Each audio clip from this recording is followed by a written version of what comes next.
This is my favorite time of the year for working on cars, guys. The weather is perfect. You know, I prefer working in the cold. And I'll be loading up my tools. I need to keep my rags up here. I'll be using, get some of this stuff out of the way, make a little room for my tools. Let's pull out the tools that we're going to be using for this job. I got maybe about an hour, and then I have to go run a service call. So just a quick recap. We're going to be doing suspension on this guy, and what we have is replacing CV axle, the entire hub assembly, and all the little rubbery parts that are just gone. So like when you buy these used Hummers, this is a big thing. I've already replaced the jounce bushing, and you know, upper control arm is getting replaced. The ball joint on the lower control arm is getting replaced. Let's see, should be, if I could, looks like a press in. If that's a press in, we'll definitely be getting that pressed out. And just pressing in a new ball joint. And then we have little stuff like, you know, our tie rod ends, you know, all of this stuff is like worn out. And I'm gonna pull out some tools here. So we got our pieces, upper control arms, ball joints for the lower, new camber kit. We have the hub, you know, CV axle shaft. All right, so I got my cart loaded up with the stuff that I can anticipate using. So we'll look at the tools. You know, guys, I like to highlight the tools. Most of you guys already know how to do these repairs. I'm just, for the really stubborn stuff, we have a 3/4 super torque monster, the GWT01. That's a Makita. Then for my light work, we got the Snap-on. Stickers rubbed off. I don't know what the model number is. CTS 765, something like that. And then we got the DeWalt DCF 901 for the compact 1/2 inch. So this is for my 3/8 stuff. You know, I'll just put that back there. And then for my 1/2 inch stuff, compact and big boy, got a set of Snap-on wrenches out, 10 through 19, and got 2 sets of Snap-on sockets out. We got the mids and the shorts, the mids in 12 point, the shorts in, the mids in 6 point, the shallows in 12 points. Actually, yeah. And these are the cat sockets. I'm trying to use these as much as I can. You know, I know they're the same as the Snap-on, so I just go ahead and use them as much as I can. So I don't have a Snap-on branded. These are rebranded Snap-on. So I use these guys for the shallows, which my favorite are the Max. But anyway, and then my hammer and some brake tools.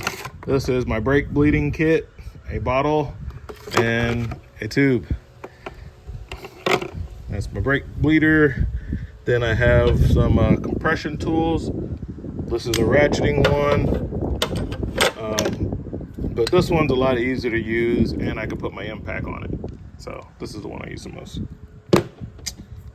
Okay, guys, now I'll start tearing it down. I got about 20 minutes. No, I got about 40 minutes to see how far I can get on this. All right, guys, obviously I had to pull out some more tools. Just keep you abreast of what I'm using here. Icon, this is a great set, guys. It's a little bulky on the end, but I haven't had a problem, at least on this job, with that. Had to pull out 1/2 inch big boy Snap-on ratchet, my Milwaukee power ratchet, and my Mac impact set. I said, well, I'll go ahead and use the impacts. I do have them. What else did I have to pull out? I had a couple more magnet trays, and the reason I needed the swivels, guys, is as you can see, I took the hub and stuff off. Not the hub, the rotor. And so the next thing I need to pull off is the hub, and the hub is secured by 3 bolts. That's the end of it, but the heads are back here, super tight spot. So with the swivel, because you can't get square on it, but you can easily get on it with the swivel. So all 3 of those, and they're super tight. So like the ones that the Snap-on 3/8 could get, it was just too tight for them. So I had to break them loose with this. Then I'll finish them off with this ratchet. So took the brake sensor out. It's a good start. I gotta go fix campers right now, but yeah, I dropped this battery on a different tool and it cracked that 5 amp hour battery, which they're kind of pricey, so I wanted to keep it. So that battery is separating, so I keep it held together with a zip tie. So it is what it is. I have others. I'll have to go in my battery box and get some other ones out. But yeah, that's where we're at so far. And we'll finish this back up. I used a big boy Makita there with this axle socket, which is something else I had to pull out to get that axle nut off. And because this is seized in here sometimes, and this hub is definitely seized in here, this hub assembly. So what I do is, see, it kind of has a tight fit right here. So I leave all the other suspension parts in place so this can be stiff, and then I'm gonna get a slide hammer set up and get my slide hammer set up with this guy to pull that out.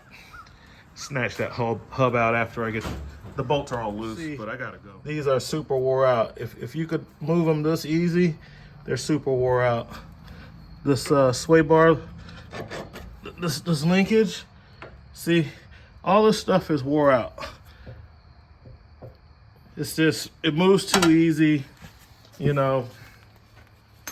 There's no more resistance in any of those joints. CV axle is kind of stuck, so I have my, I think this is a CTA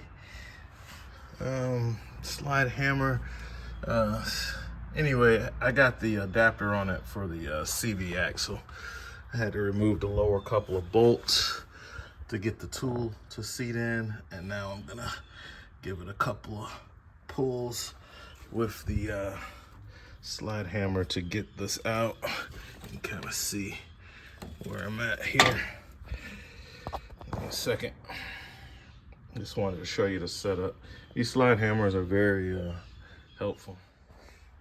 Yeah, this 20-ton jack comes in handy time and time again.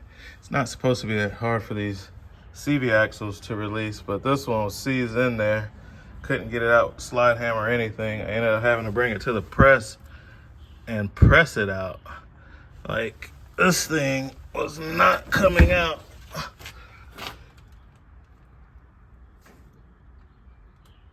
It was definitely not coming out. I had to, that is crazy, bro. What it took to get this out. That ring is supposed to slip in that joint and come out, but that lock ring just would not release. So I used one of my big Allen sockets as a drift and put it in my press and got it out that way. I mean, that was crazy, the amount of force it took to get that out. Normally you could take a tire iron, which you see I have over there, pry bars. I use the slide hammer. I had to take it apart from the you know, I had to take this housing off and then get it off because I definitely don't want to damage this part. And it just took a whole lot to get that to come out, man. Yeah, it was crazy. And that ring snaps in right there. But, uh-oh, didn't want that to come out. Let me put that back in. Will mention though, you know, I'm basically highlighting the tools and maybe some special stuff. I showed you about the press and how handy of a tool that is. The swivels definitely came in handy, and having like a wide assortment of wrenches has also been very handy. This PB Blaster has been really helpful.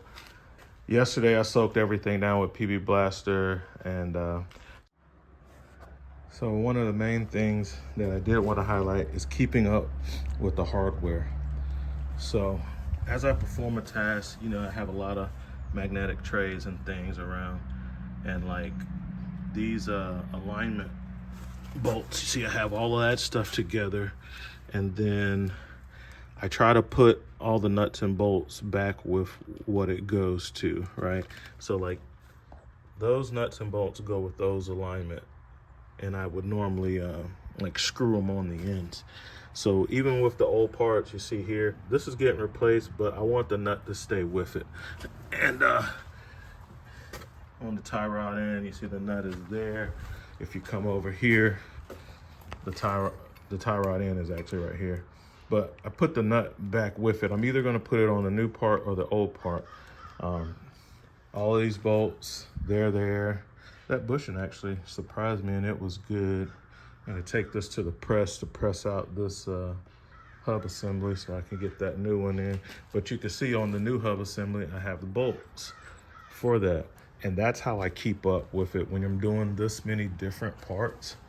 See, there's an old sway bar linkage, and some of the stuff might come with its own new bolts. But by keeping all this stuff together, and I try to keep it with the old stuff, sometimes with the new, I can, either way, I'm gonna be able to keep up with it. These clips for the brake lines, and this is for another brake line clip, but the clip is actually on the brake line itself. I'll probably replace that because they get weak and collapse under the pressure. So while I got it off, you see I have the caliper bolts in there with the brake assembly and the ABS sensor screw. This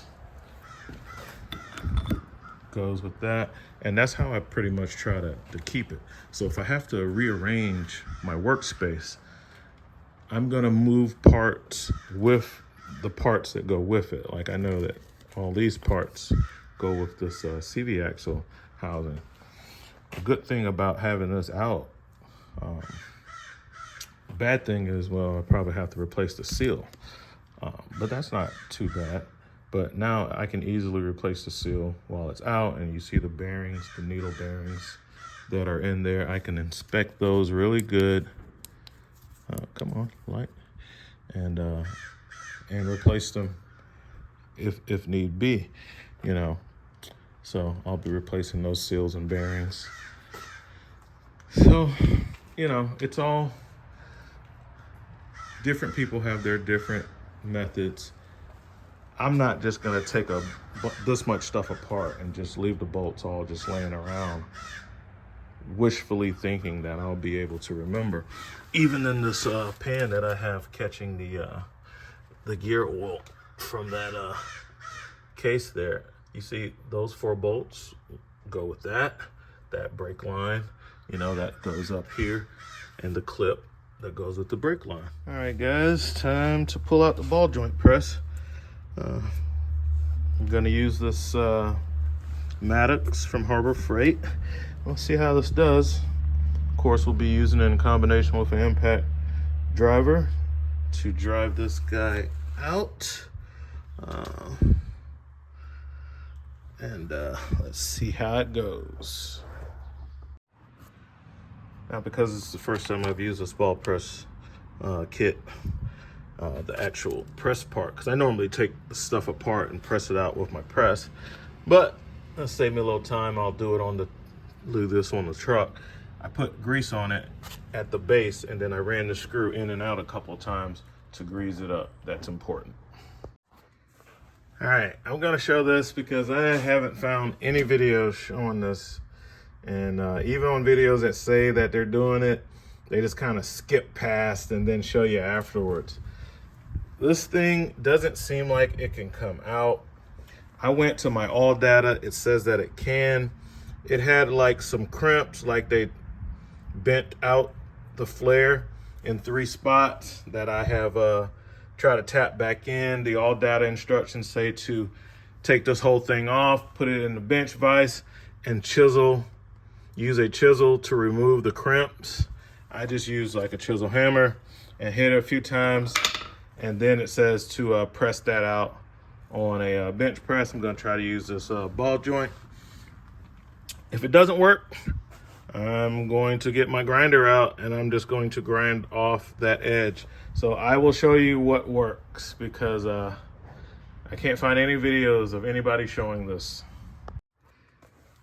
All right, guys, so it will go out. The problem I'm having with this cheap ball joint press, but it's gonna work, is in the original kit, I couldn't find a cup to fit it very well. But I also had this expansion sleeve kit because I use it as like drifts and stuff for my press. So I'm using this number 4.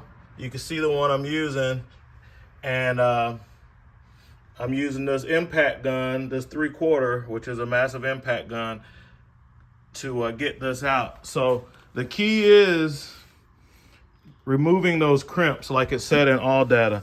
That's why those resources are just so, because like I was seeing a lot of bad information on the internet, and and the other problem with this thing is it twists. Like I say, I had a problem keeping it centered, and then I had a problem with the whole assembly twisting. So by using this, you can see right here where this is coming up, but it's enough of it behind the control arm that it's starting to go. And then boom,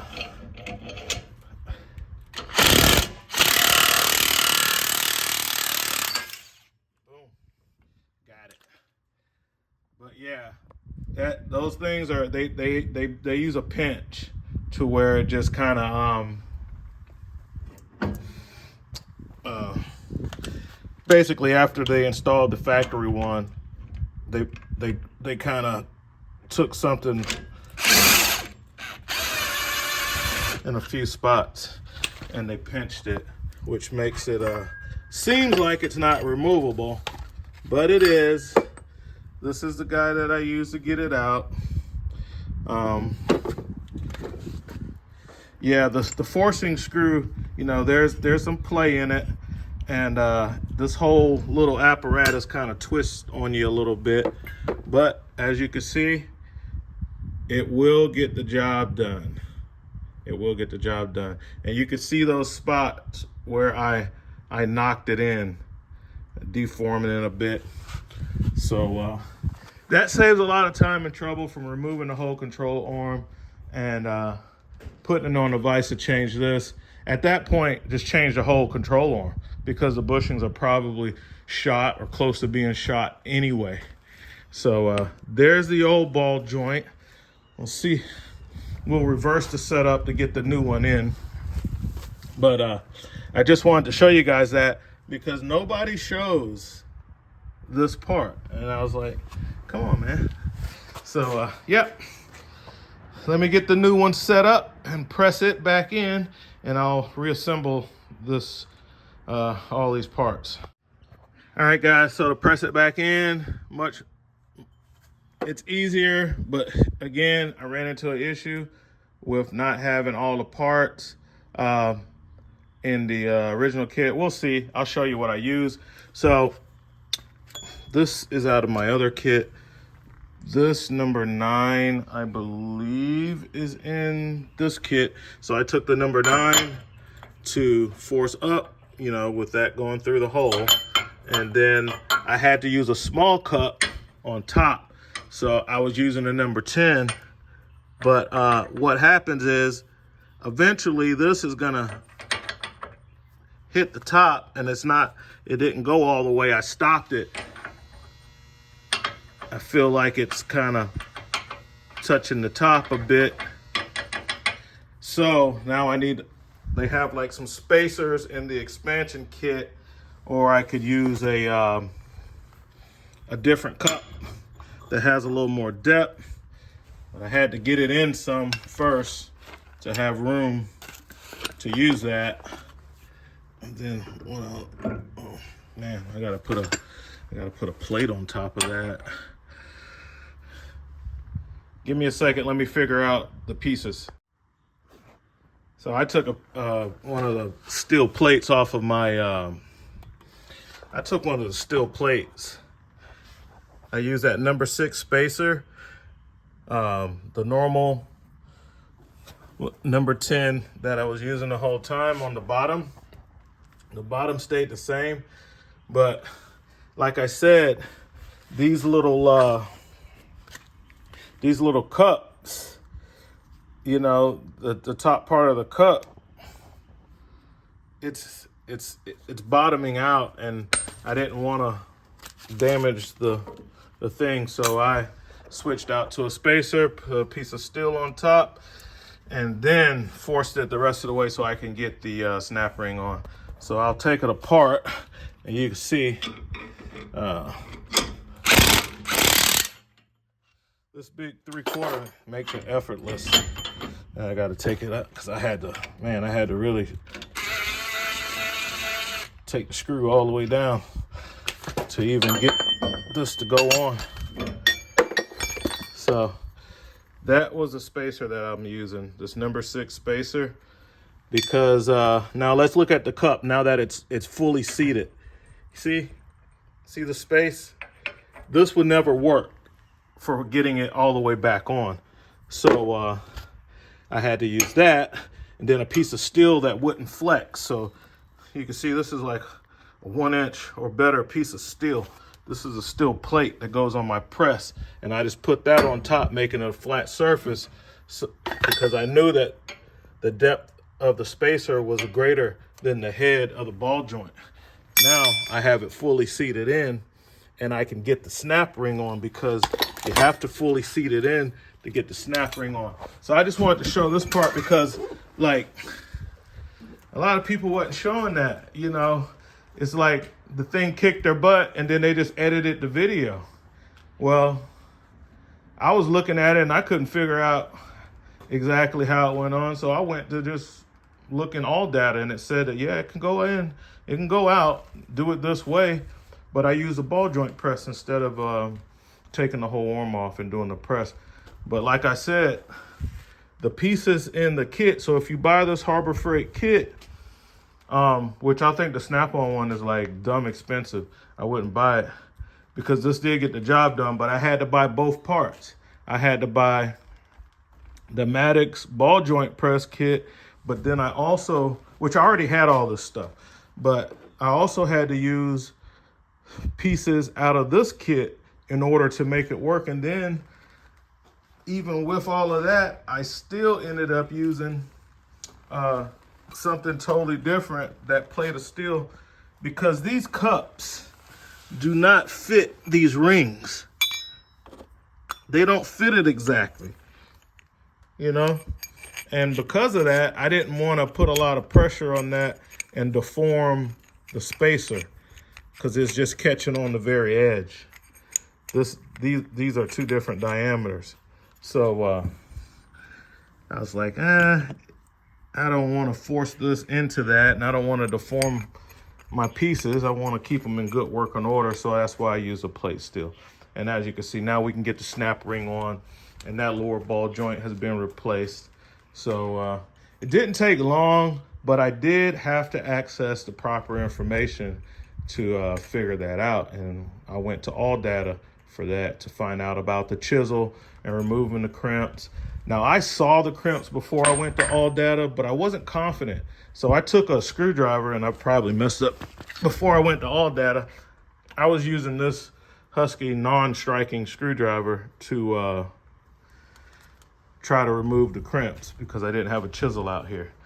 And then I didn't want to start forcing it and damage the arm. So I went to all data and confirmed that, yes, those 3 bent out spots were put in there to keep it from falling through in lieu of a snap ring. If you bend those crimps in, then you can use your press or your ball joint press to get that out. All right. And again, I'm talking about on the head of this, they hammer or use some type of machine to bend 3 points of this out after it is installed. So that control arm is like between $300 and $400. And if you just need to do the ball joint, it sure is nice to know how to do it without a lot of frustration. Buy you these 2 kits. That's the serial number. That's not the part number. And the sticker is long been gone away. But it's a ball joint expansion kit from Harbor Freight. I believe it's a Madox brand. And then, of course, that Madox ball joint kit. Is it the best one in the world? No. But does it work? Yeah, it works. All right, just pop the old seal out. Since I have it all the way out like this, it was really easy for me to work with it. I just used a screwdriver and a hammer, popped it out by wedging the screwdriver on top of the middle plate, but under the rubber, and just knocked it out. And I saw something that's pretty cool, blast from the past. These bearings are made in the USA, and I actually used to work for this company, ENA Bearing in Charlotte, South Carolina. I did an apprenticeship program to become a machinist through those guys. So that was cool. When I saw that, I was like, oh man, I remember going through for that machinist degree when I was starting off in my 20s, and I thought I was gonna pursue a machinist as a profession. I ended up not doing that, but the training was nice and the knowledge, of course, was good. So yeah, it's pretty cool. I hear a little grit and heat. I think this is all built in. I doubt that I'll be able to find this piece at an auto parts store. So I'll just have to go with it. But it sounds like it has some dirt in it, you know. It sounds like it has some dirt in it. Check the other side. Yeah, I hear a little grind in there too. So yeah, but I'll just have to go with that and let's get this new seal in, clean that out, get my spray.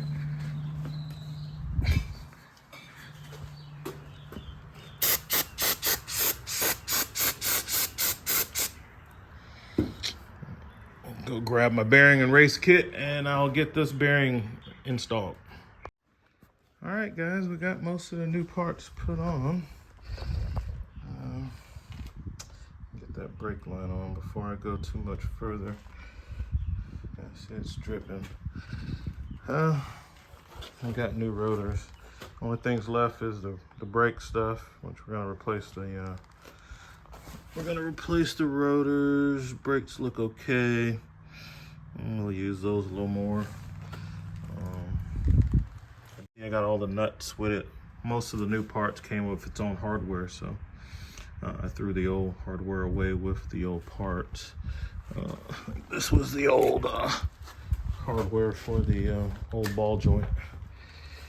So we have replaced the upper control arm, and one of these alignment sets is really hard to get in and out, so I have these 2-piece or 3-piece ones which are greasable. To press the new bearing in, I just used a big socket. I didn't feel like going to get my bearing and race kit. It works. You can see that it's the all right, so here's my little setup for this, using that big socket again, this time as a drift. Make sure I got enough space at the bottom. I just built that up with wood on top of my steel plates. And I'm using the sturdy parts of the knuckle to make contact with the wood, so as I go down, it has a good solid surface to have something to press on. And then I just press these out. Sometimes I'm able to get them out with the slide hammer while they're on the vehicle. Let's use a little PV blaster as I'm putting pressure down. There it goes. That's the first pop. There's the second pop.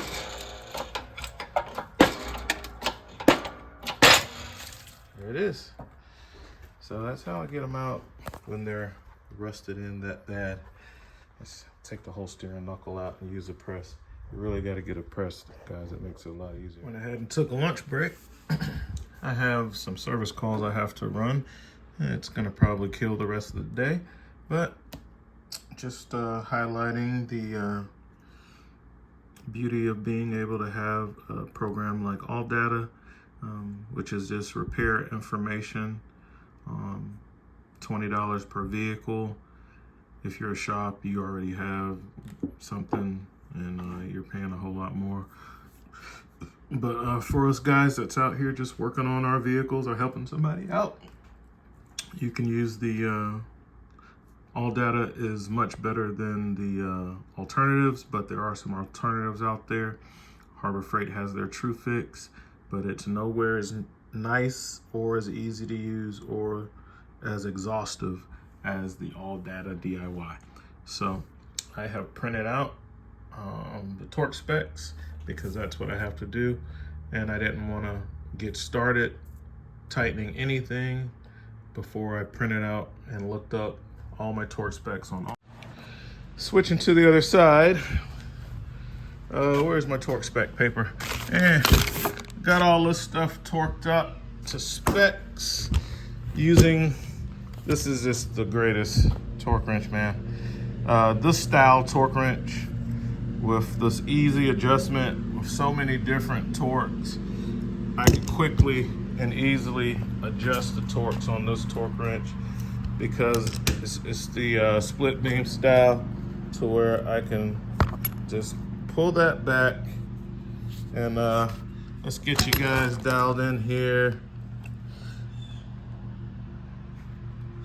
Okay, you can see that's all it takes to adjust the torque, is just spinning this little dial. And once you got it set, you just flip that cover over, so if you're grabbing it up there, you don't adjust it in between torques. That's it. It's quick and easy.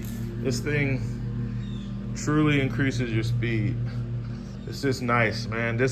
I just couldn't imagine going back to a micrometer style where I gotta wheel it up, wheel it down. And then the digital torque wrenches, just as slow. You gotta press the button. You know, I only use those digital ones when I gotta do angle. You know, that's the only thing it's for. It's one measurement on here. I mean, you need to have one. You don't have to buy a $1,000 one or $700 one like the Snap-on ones I have. But where is it? Right here on the lower control arm ball joint, stud nut. All right. The first pass, 63 foot-pounds, then plus 60 degrees.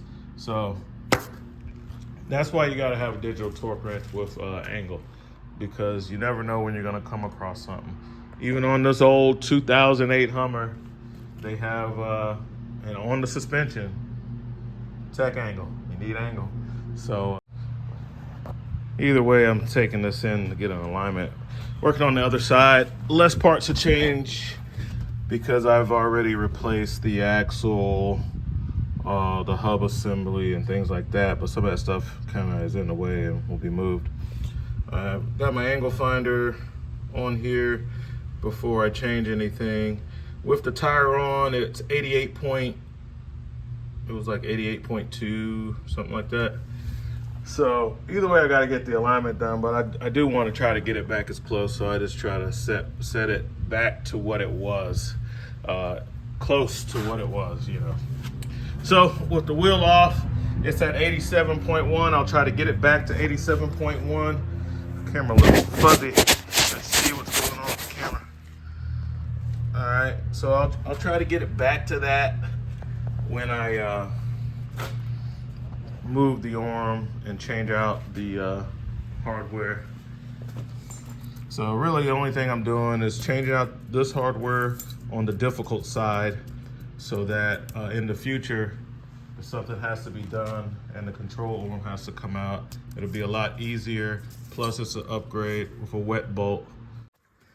Well, ran into a slight problem trying to get this off the other side of the car. It's twisting the Allen key. Good thing today is Thursday, my snap-on day. So I'll be taking this number 5 back and getting that replaced because it's all bent up now. And I'll get a number 5 socket, which I should have out somewhere. Use a wrench. I'm going to use a different method to get this off in light of that. So it's an 18. So I'll get a snap-on 18 box in, and then I'll find my where did I put that socket at? I have a number 5 Allen socket somewhere, and I will find that and use that to get that out. All right, so that didn't work because as soon as I torqued on the wrench a little bit, it snapped that Harbor Freight Allen on the first sign of torque. So that's to be expected. You really have to put cheap tools to the test. They don't hold up sometimes. So that's why I was happy to see that the snap-on bend, it didn't break. All right, leaving the other end to be able to be used, but it's a ball end and that definitely will snap. So it's time to put these Diablos to the test. Today we will see what they're really made of. Judging by the couple of teeth that's already broken off just for doing a screw, not having a whole lot of high hopes, but I have been bragging about how good these bits are. So I'm gonna try to cut it off with that first. I know my grinder will cut it off. Let's see what we got, guys. Back to the Hummer. So this thing is kind of seized up. These are like pinch bolts that they use. And so now I have to cut this off. And I'm gonna put this Diablo Black Ice Carbide teeth to the test. I bragged on these guys a lot. Now it's time for something where it really counts. I've seen all kind of YouTube videos of cutting through angle iron and stuff with these things. So let's get it. And if it can't get it, I know the Craftsman will, because it's a grinder and it's definitely going to get the job done. All right, guys, here we go.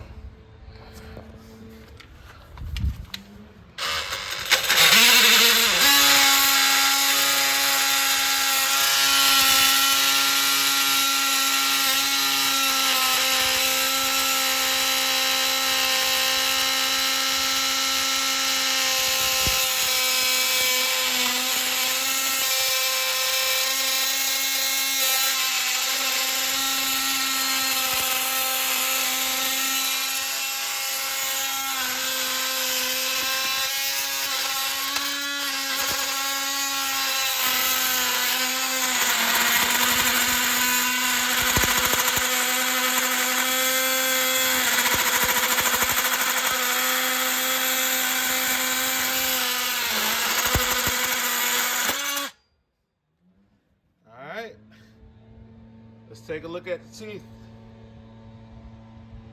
They're still there, guys.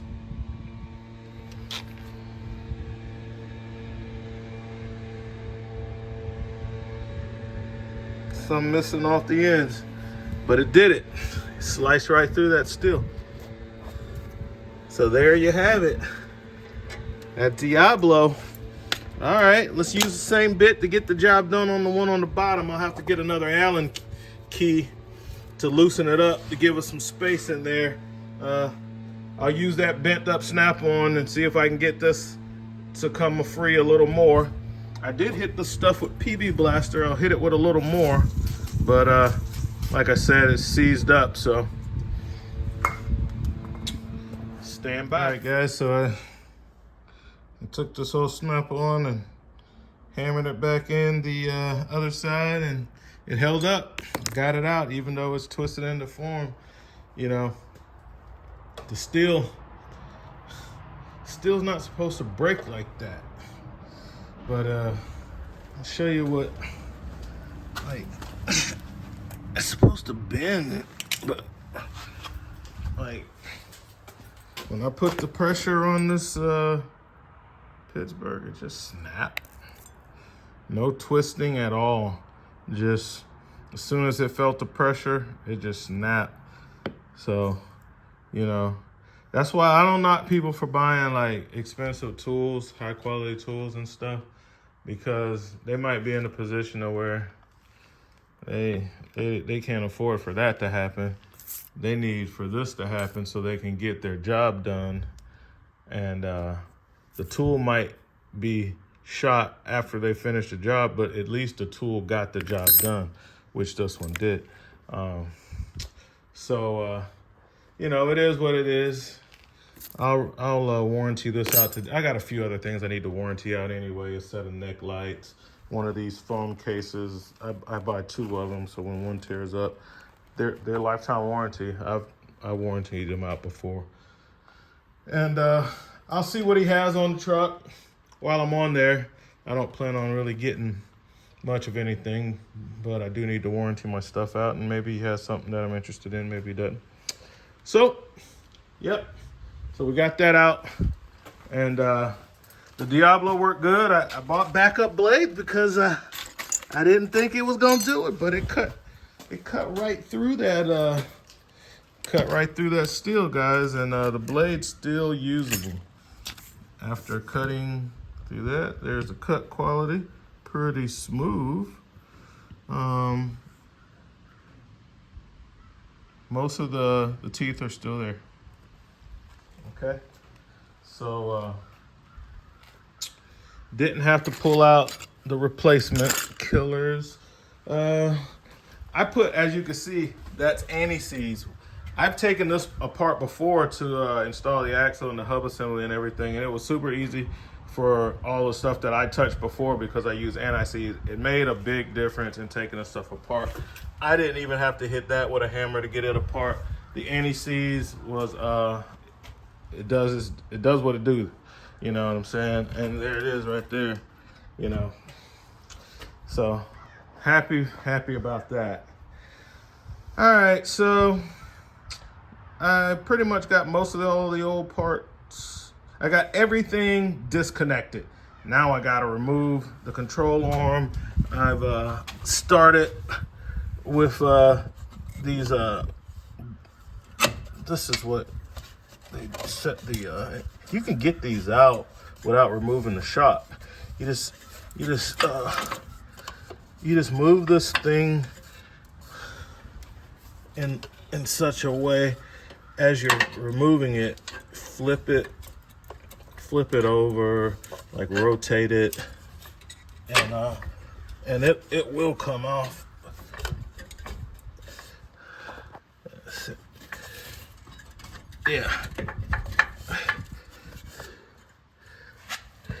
Yeah, you just flip it back, and see, now you see you don't have to take the shocks out to take these out. All right, and then I'll do that other side and replace the end, the link, control arm, and the ball joint. Figured I'd show you my wrench extender in action.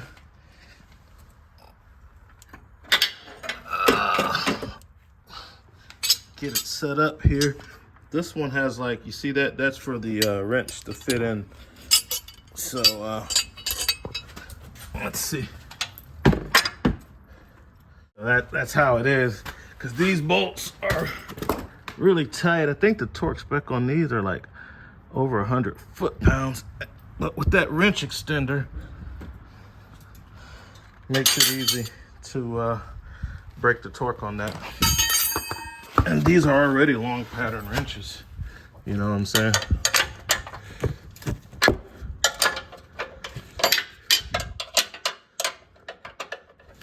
What size is that? It's a 21. My mountain wrenches don't go up that high.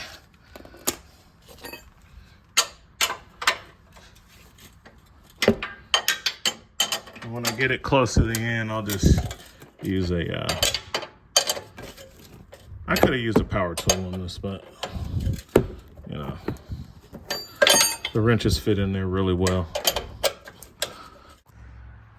All right, guys, so this should be about the last video on the rest of the Hummer work. Went and got another brake line to replace the one that I found had it's like a tear. I saw that it was compromised on this, but speaking of tools, you see, got on the truck today and you saw how mangled that, I just warrantied out this set. And these are made in USA, snap-on Allen wrenches. These are the little special ones. They're ball in with the grip, kind of like the nut grip technology, so it holds on to the fastener when you're using it, especially if you gotta be in a rough spot. So if I can, give me a second, let me get this one inserted. I believe this, yeah. Okay, so 5 is the size for the sensor bolt. See, that's on there.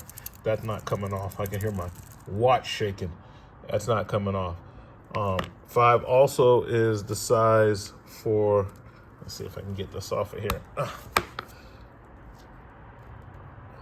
For the old sway bar links. The new sway bar links use a hex, so you can use a wrench like normal. But the original ones had that stupid Allen. You had to put the Allen in the end and then use a wrench to back the nut off. But the problem is it's a pinch nut, so it's hard to come off. And when it's rusted and seized, you know, it was bending up my Allen wrench, but it got it off. So therein lies the thing, right? So here is my my Pittsburgh socket one, which I went to after I saw that the snap-on was bending. I was like, I got this one that can go on a little 3/8 inch impact. I just stuck it on a ratchet, and I was gonna, you know, use that. Actually, I put an adapter on a breaker bar just to hold this in place as if it was the Allen wrench. So this was not doing any torquing or anything. I was using a wrench on the other side. And, you know, before I even got full pressure on the wrench, that baby just snapped off. There's the other piece right here. Well, I went into Harbor Freight today, and these are lifetime warranty as well. Just like the snap-on are lifetime, these are lifetime. Here's the problem. I couldn't get the job done with that because it broke. It didn't bend and twist, it just snapped. Like the first 3 seconds of pressure, it just snaps. Well, I was able to use, as you saw earlier in the video, I was able to use the snap-on not only to do the other end of that same sway bar link. I had to cut one of them off because it was just seized beyond measure. But then I used that same twisted, you know, mangled Allen wrench, and it got the other one off. And that's the difference, you know. They still should bend. It shouldn't break like that. So something's up with that, you know. I got a cop buddy, old Dom. Dom always said, Dominic, he's like, it's Chinese steel. He'll be changing his tire and the tire iron will just snap, you know? Like, Chinese steel. Yeah, it made me think of old Dom. Good guy. He's retired now. He was, I believe he was Highway Patrol. But yeah, so we got that, and I'll do along. I love my roll cart. This really helps, and this is how I use it. So while I'm on the ground, which I don't have a lift, I'm working on the ground, old school poor man. No lift. So I'm doing it the way most Americans are having to do this. So it helps to have this open style of a roll cart, because while I'm on my knees, I can reach over and get to all of this stuff, and the stuff that I have on the ground, I can have down here, as you see. And that has been an awesome setup, guys. So this is like my very first toolbox ever when I started off in the trade, and still works, still holding on. So the chrome's rubbing off, but that's okay. It still works. I still put good use to it. So that's one tool I guess I'll highlight. But yeah, the Harbor Freight swivel sockets, those have been instrumental. Of course, the snap-on wrenches, they're everywhere. I got the big wrenches down there, and I have the normal setup here. Really had to lean in to that expansion set. So, your normal wrench set stops at 19.